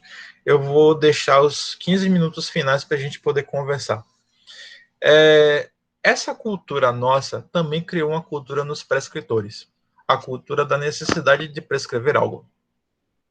E eu vou fazer essa pergunta para vocês, sem querer milindrá-los, mas o que você fala a respeito do médico que você visita no consultório e que não te prescreve nada? Vamos imaginar que você entrou no consultório hoje e o médico te prescreveu que você começasse a dormir bem e num horário, dormir um pouco mais cedo, acordar um pouco mais cedo, fazer atividade física e comer um pouquinho mais de cenoura e um pouquinho menos de batata.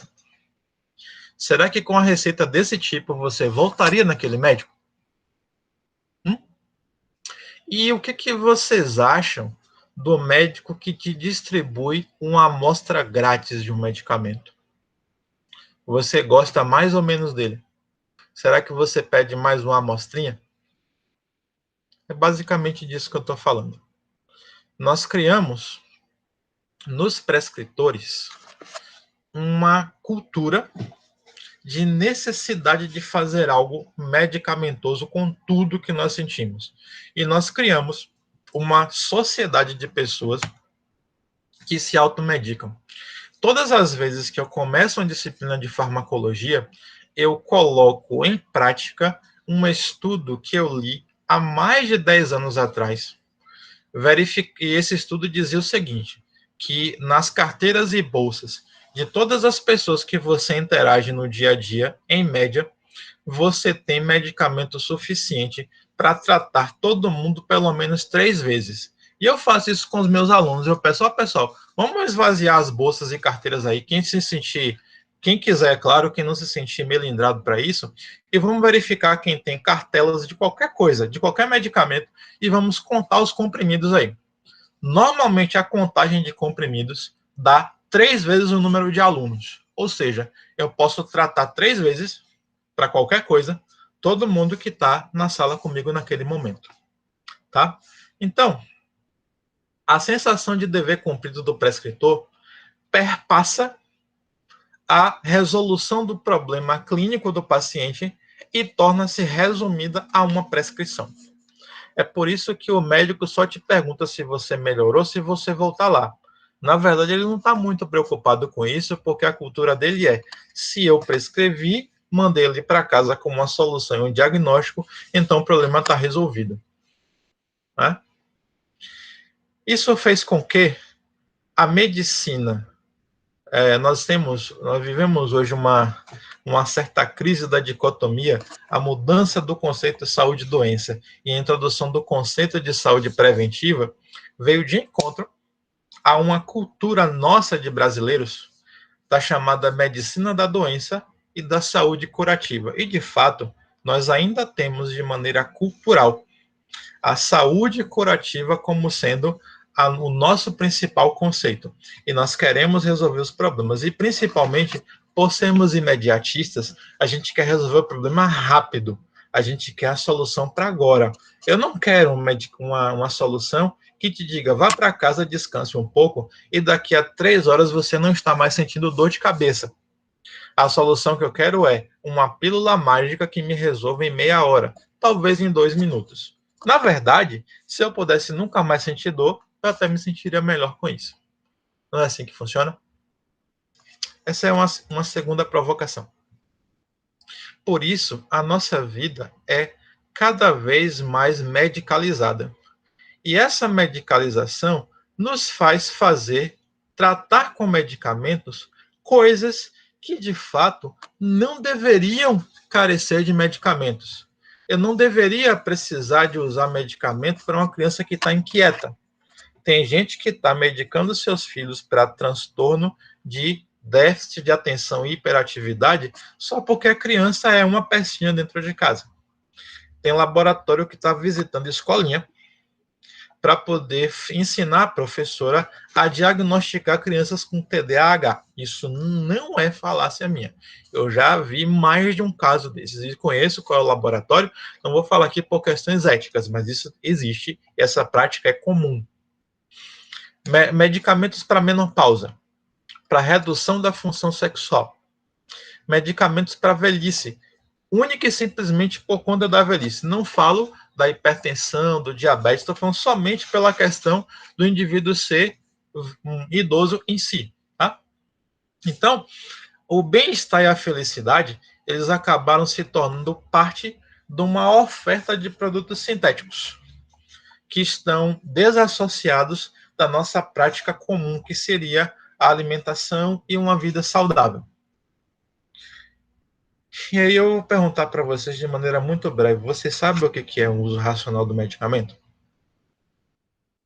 Basicamente existe o uso racional quando o paciente recebe o medicamento apropriado à sua condição, em doses adequadas à sua necessidade, por um tempo adequado, ao menor custo possível para ele e para a sua comunidade. Eu queria que vocês passassem 10 segundos ou 15 lendo esse conceito e perguntando-se a si mesmos.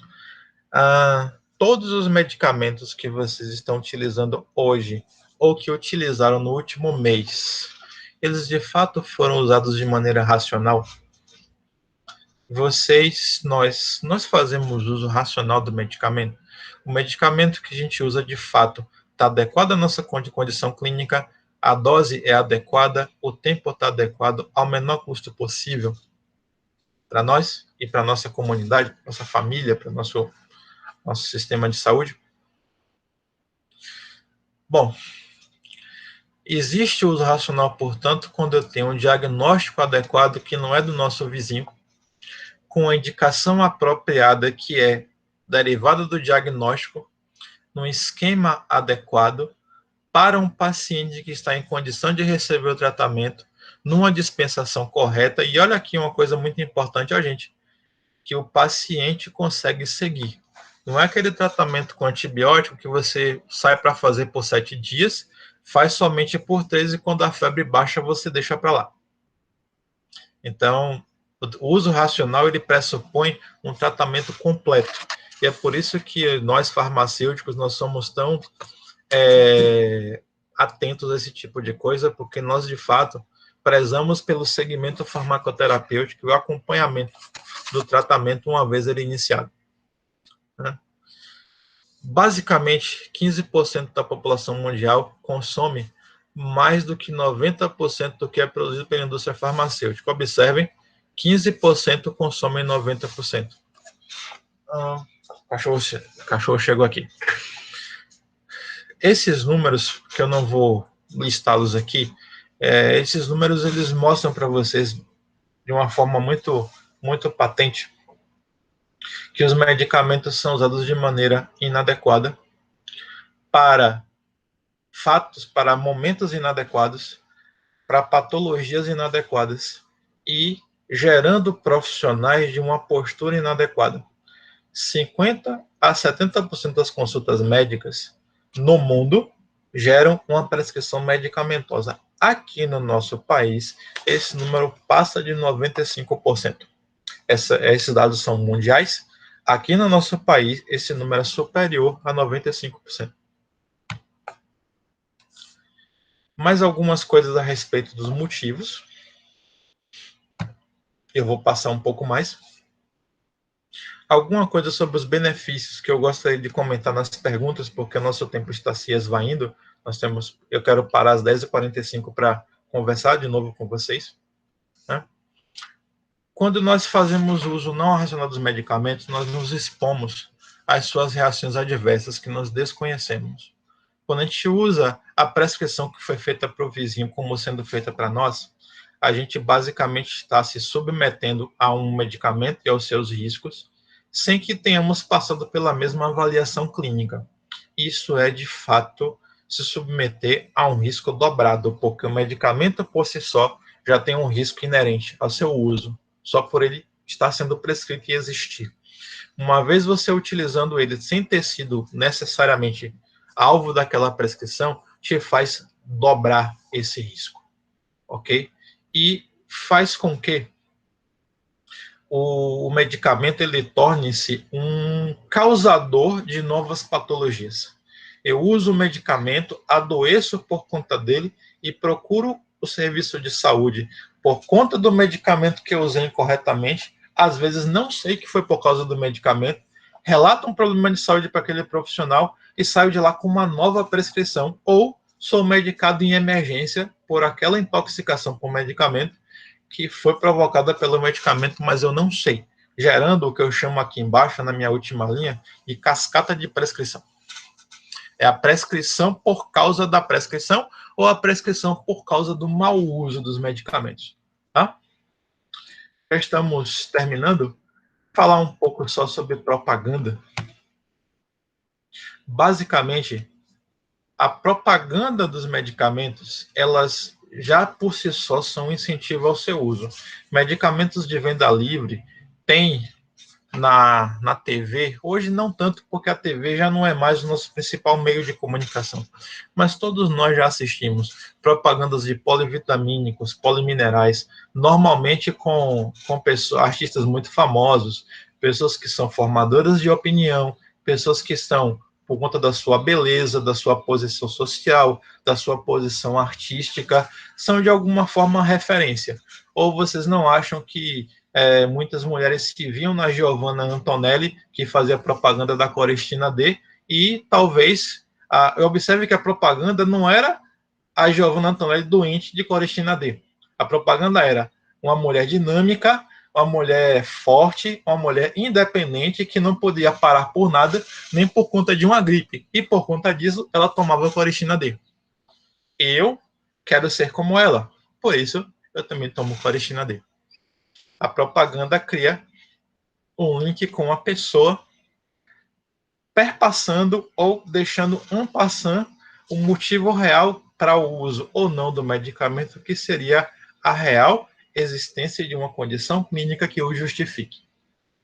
Nada contra estratégias de comunicação e propaganda, e nada contra a questão da pessoa, ou da personagem, ou da atriz e a propaganda que fez. Mas o que eu falo é a ideia. A venda de soluções, a venda do fim do sofrimento, a venda de um corpo perfeito ou do milagre do emagrecimento. A venda de soluções rápidas para problemas que são muito mais complexos do que uma única pílula, gerando medicamentos cada vez mais caros, porém cada vez mais acessíveis do ponto de vista de local de acesso, fazendo com que nós sejamos, de fato, uma população que se medica e se automedica demais. Eu tinha mais algumas coisas a falar, porque essa palestra é um pouco maior, eu adaptei para o nosso momento aqui, mas eu vou deixar para a gente conversar um pouco mais aqui nesses últimos minutos, agradecê-los nesse momento agora por estar comigo até aqui. Esse é o meu contato. eu vou finalizar para a gente poder conversar um pouco mais aí no chat, fazer um bate-bola, tá bom? Então, eu vou encerrar por aqui a apresentação. Vou cancelar ela para ela aqui. E a gente volta a conversar.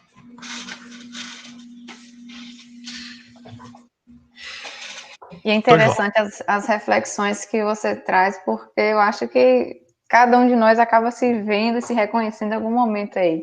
É uma dipirona na bolsa, ou é um antitérmico para o filho quando começa uma febrezinha. Pois é. A questão, eu fico pensando muito na questão da gripe, eu acho que é uma das doenças que a gente mais negligenciava, a gente ia trabalhar gripado, a gente fazia um monte de coisa, e hoje, no meio da pandemia, são coisas e fatores que a gente não pode negligenciar. Tem que imediatamente comunicar ou ao trabalho, ou pessoas próximas, a família, ter um outro cuidado. Então, para a gente também não perder essa lado dessa reflexão, porque ele é muito importante, vai refletir nas nossas práticas, na nossa rotina também, né? Nesse momento que a gente está vivendo. Sim, uma coisa que agora eu percebi quando eu olhei o chat, a pergunta do José Leonardo, ela se refere não à aglomeração em si, mas se refere às eleições. Isso. Eu me passei, te peço desculpas pela... Agora que eu estou vendo no chat, né? Rapaz, eu acredito que o processo eleitoral vai ter que ser revisto em toda a sua forma. E, para mim, a primeira coisa que deveria acontecer, e acho que não vai, é o aumento do número de zonas eleitorais e a supressão completa daquela propaganda e daquela aglomeração que acontece nos dias de eleição, que de fato os locais de votação são locais que naturalmente aglomeram pessoas. Eu acredito que deve haver uma extensão do tempo. Se hoje nós votamos das 8 às 17, creio que deva haver um número maior de mesários e o aumento desse tempo para que você reduza de fato essa aglomeração. E uma coisa que eu já ouvi falar, não sei se vai ser uma prática, porque de fato você não consegue informar as pessoas a respeito, mas a votação deveria ser uma coisa mais escalonada, né? Aquelas filas e o acesso, de fato, são pontos em que você dificilmente consegue controlar a distância entre as pessoas e a possibilidade de contágio. É uma pergunta que, sinceramente, eu não tenho uma resposta adequada para poder dar, porque, para mim, talvez seja a aglomeração mais complexa que a gente vai ter que fazer. E para os colegas mesários, o uso da face shield pode ser interessante, porque é uma sala de aula com ar-condicionado e aí entra aquela questão do turbilhonamento. Ali sim, eu acredito que uma face shield, talvez até o uso mesmo de uma paramentação, pelo menos de um avental, sejam interessantes, porque até a posição do eleitor, que está em elevação em relação ao mesário, a possibilidade de projetar gotículas é grande, se ele falar alguma coisa, né? Então, respondendo um pouco melhor, te peço desculpas aí pela desatenção. Para os colegas que são mesários, eu recomendo sim a Face Shield e se possível, uma paramentação e o uso de uma boa máscara que não seja dessas máscaras de tecido que elas protegem pouco. Eu sugeriria uma máscara de fato N95 ou uma máscara PFF1, que são máscaras mais adequadas para esse tipo de proteção, melhores do que a máscara de tecido que a gente tem que ficar trocando e lavando. Tá? Agora volta para o assunto do medicamento. Eu queria tirar a dúvida ainda. As máscaras que estão sendo recomendadas, começou a se falar agora sobre camadas triplas. É aquela que vem na caixinha, máscara cirúrgica, com essa indicação tripla, alguma coisa assim?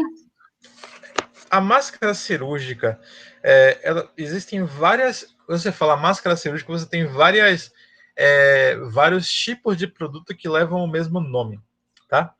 Existe uma máscara que ela é descartável, ela tem uma duração de uso de cerca de 8 horas, mais ou menos. É uma máscara que ela tem uma tripla camada, mas que não afeta tanto a passagem do ar. A pessoa não se sente desconfortável ao respirar, mas a tripla camada consegue filtrar as partículas, consegue filtrar as gotículas do aerossol e consegue também reter as gotículas. E como ela não aproxima tanto da narina, ela mantém uma certa distância, então ela, mesmo que ela se umedeça, ou mesmo que ela pegue um pouco de intempéries do ar, desde que você não toque nem fique manipulando, você consegue fazer com que ela dure por mais tempo, tá? Então, elas são adequadas para o hospital por conta disso. Elas ficam mais afastadas, elas têm uma armação mesmo, e ficam mais afastadas da narina, elas não são coladas na narina, e esse afastamento dificulta o contato e facilita que você não... mesmo que você não higienize, mesmo que você precise tirar a máscara para depois recolocar, a possibilidade de contaminação diminui. Mas são máscaras que são, as de boa qualidade são muito mais caras e não sei se estão tão acessíveis assim. Uma máscara N95, da última vez que eu fui cotar para poder comprar, não estava uma coisa muito barata, não. E no hospital a gente tem até acesso, mas para uso, para aquisição assim, não é uma coisa muito fácil. Tem muita máscara de má qualidade por aí, mas assim, é muito melhor você ter alguma máscara do que máscara nenhuma.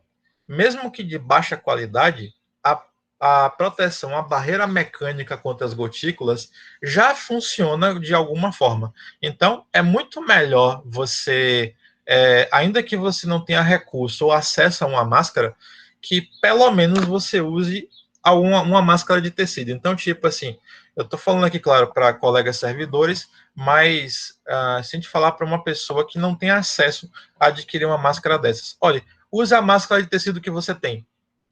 Tente ter duas e fique trocando ao longo do dia e lave bem a sua máscara e use água sanitária para você utilizar de novo no dia seguinte. A máscara de qualidade inferior, com dupla camada, é uma máscara que protege menos? Ok, mas ainda assim é uma barreira que vai te proteger muito mais do que você sair de peito aberto na rua ou de nariz aberto, para ser mais literal, tá? Certinho, o professor até falou que você já respondeu a dúvida dele, que ele estava perguntando justamente isso, sobre como ter acesso, né, a essas máscaras. A PFF1, eu já vi no Mercado Livre um kitzinho de 10 máscaras por R$ 105, com frete aqui para Barreiras, que não é tão caro. 10 máscaras por esse valor com o frete me pareceu ser um bom preço. A N95 o preço está proibitivo. Eu gosto da PFF1, acho uma máscara interessante para uso, tá? E eu a recomendaria no caso da falta da N95, que de fato está com preço proibitivo.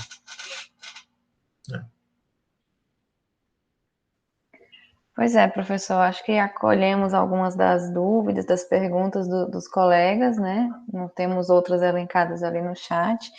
Como a gente está aí se aproximando para o final, né, do nosso TED, do nosso horário, eu agradeço a cada colega que está aqui, que se fez presente. Peço que ainda continuem conosco, porque temos mais um momento que vai ser realizado no dia 15. A gente vai mandar um lembretezinho para cada um. E também passo para o senhor, para você poder fazer suas considerações aí finais, orientações que quiser deixar para a gente aí nesse momento. Bom, acho que de consideração, o que eu gostaria de fazer é agradecer a todos aqueles que participaram, agradecer a você, Georgia, pela mediação, agradecer a Diana pelo contato conosco, agradecer pela oportunidade, e a mensagem que sempre deixo é que todos vocês sejam propagadores de boa informação. Nós, na universidade, nós temos, graças a Deus, o acesso à informação, nós temos o acesso ao conhecimento, e acho que a melhor forma que a gente faz para poder fazer com que esse conhecimento torne-se útil é justamente propagar. Então, tenha paciência, faça presente no grupo de WhatsApp da sua família, faça com que as informações que você captou aqui, se foram úteis, que elas possam atender a mais pessoas.